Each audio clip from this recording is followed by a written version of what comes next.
Assalamualaikum warahmatullahi wabarakatuh. Perkenalkan, nama saya Monika dan rekan saya Mariana Sari. Kami dari kelompok 7 ingin mempresentasikan materi kami yang berjudul kriteria dan konten bahan ajar reading tiap level. Pertama-tama, di sini saya akan memberikan pengertian secara singkat tentang membaca. Jadi membaca itu adalah suatu proses pengucapan suatu tulisan untuk mendapatkan isi tulisan tersebut, yang mana tujuannya untuk mendapatkan lebih banyak pengetahuan atau informasi. Selanjutnya adalah kriteria bahan ajar. Kriteria bahan ajar seperti yang kita ketahui ada 4, yaitu yang pertama harus sesuai dengan tujuan pembelajaran, lalu yang kedua sesuai dengan tingkat pendidikan dan perkembangan siswa, dan ketiga terorganisasi secara tematik dan berkesinambungan, dan keempat mencakup hal-hal yang bersifat faktual maupun konseptual. Adapun pendekatan utama untuk mengajar bahan bacaan L2 atau Second Learning, yang pertama adalah pendekatan berbasis pemahaman membaca. Maksudnya yang pertama, lalu yang kedua pendekatan berbasis bahasa, yang ketiga pendekatan berbasis keterampilan atau strategi, yang keempat pendekatan berbasis teori. Langsung saja yang pertama, pendekatan berbasis pemahaman membaca. College 2001 menerangkan bahwa membaca pedagogi sebagai pendekatan yang menekankan pemahaman dalam bentuk penyajian teks, lalu diikuti dengan pertanyaan setelah membaca pada teks.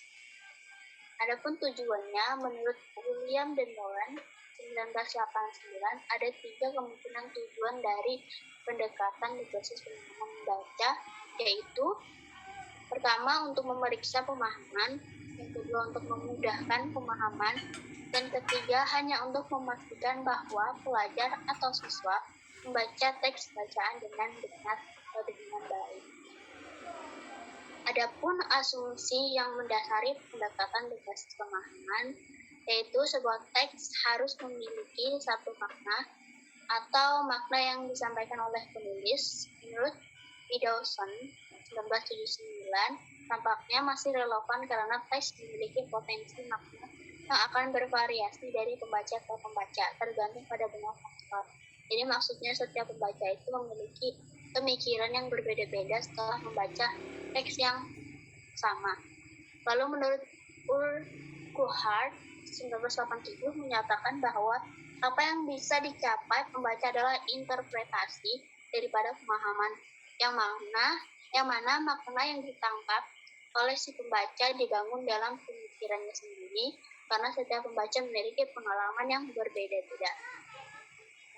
Lalu yang kedua adalah pendekatan berbasis bahasa. Meninjau buku pelajaran saat ini, tim Tom Dickinson dan Mas Suhara 2013 mengungkapkan bagaimana latihan kosakata dan tata bahasa memiliki kehadiran yang kuat, tidak hanya di bagian bahasa umum, tetapi juga di bagian baca. Dan ketika pelajar memperoleh kebiasaan penggunaan bahasa melalui pelajaran tata bahasa dan kata, mereka akan menjadi mampu membaca dengan lancar atau dengan baik.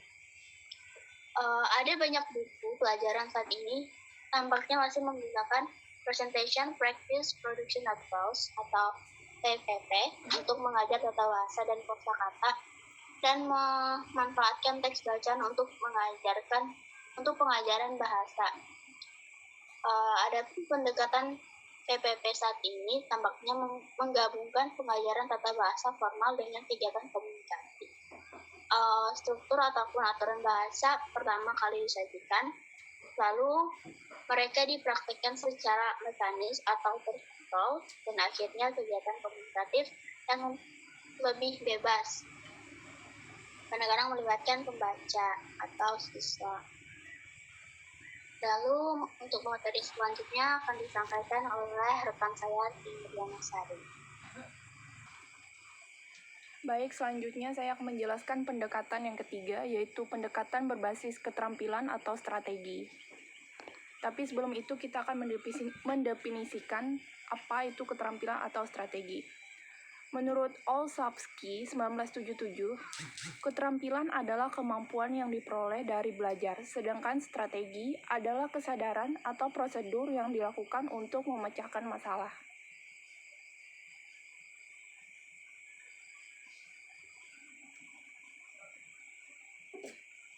Nah, dari definisi tadi, dapat kita katakan pembelajaran keterampilan adalah pembelajar yang memperoleh kemampuan sensorik, motorik, dan kognitif yang diperlukan untuk menggunakan bahasa secara akurat, lancar, dan tepat.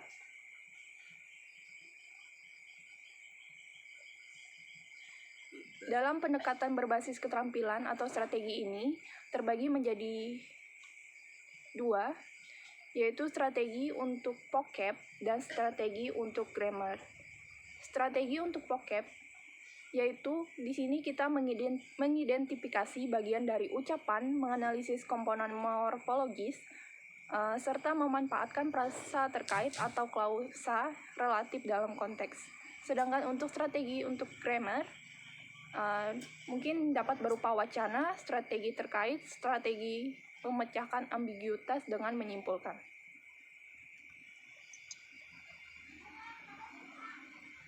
Lalu yang keempat, pendekatan berbasis skema.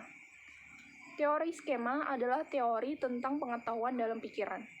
Teori ini menghipotesiskan bagaimana pengetahuan diatur dalam pikiran dan bagaimana digunakan dalam memproses informasi baru.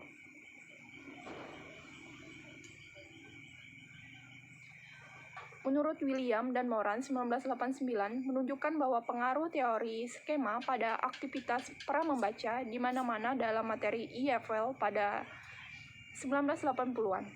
Kegiatan pramembaca yang khas meliputi yang pertama, meminta peserta didik untuk mendiskusikan berpasangan atau dalam kelompok pengalaman pribadi mereka terkait dengan tema atau topik pelajaran.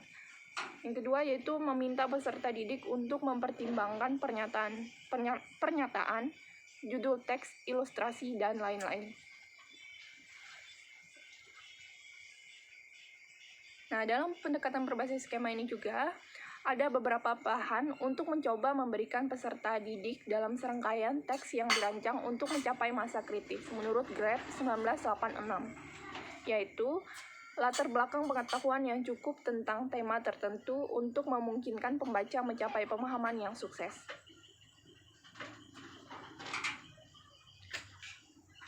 Nah, selain dari 4 pendekatan tadi, ada pendekatan alternatif untuk mengajar membaca.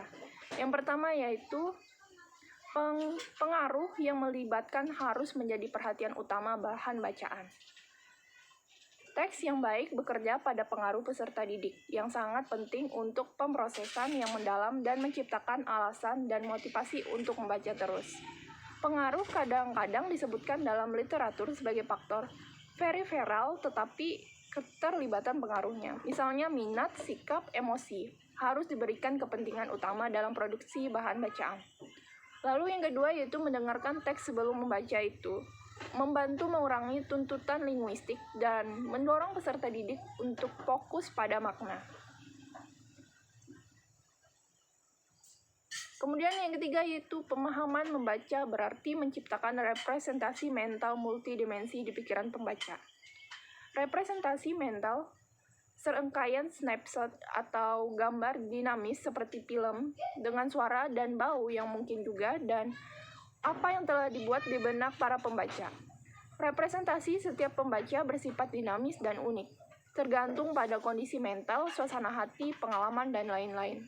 Artinya, konstruksi dalam pikiran pembaca atau pendengar dicapai dengan cara multidimensi yang berasal dari interaksi saraf terpadu dari berbagai bagian otak, yaitu sistem sensorik, motorik, kognitif, dan emosional. Kemudian yang keempat, materi harus membantu peserta didik mengalami teks terlebih dahulu. Maksudnya di sini memahami teks terlebih dahulu sebelum mereka menarik perhatian mereka ke bahasanya.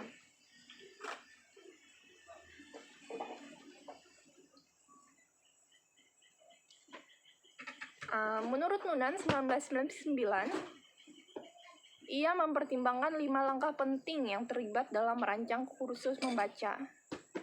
Di antaranya, menentukan tujuan keseluruhan membaca dalam kerangka pedagogis yang luas, mengidentifikasi jenis teks dan tugas yang dibutuhkan kursus, mengidentifikasi elemen linguistik, item, leksis, wacana, atau tujuan tertentu, dan lain-lain, mengintegrasikan teks dan tugas ke dalam unit kerja berbasis kelas, dan menghubungkan membaca dengan kemampuan bahasa yang lain.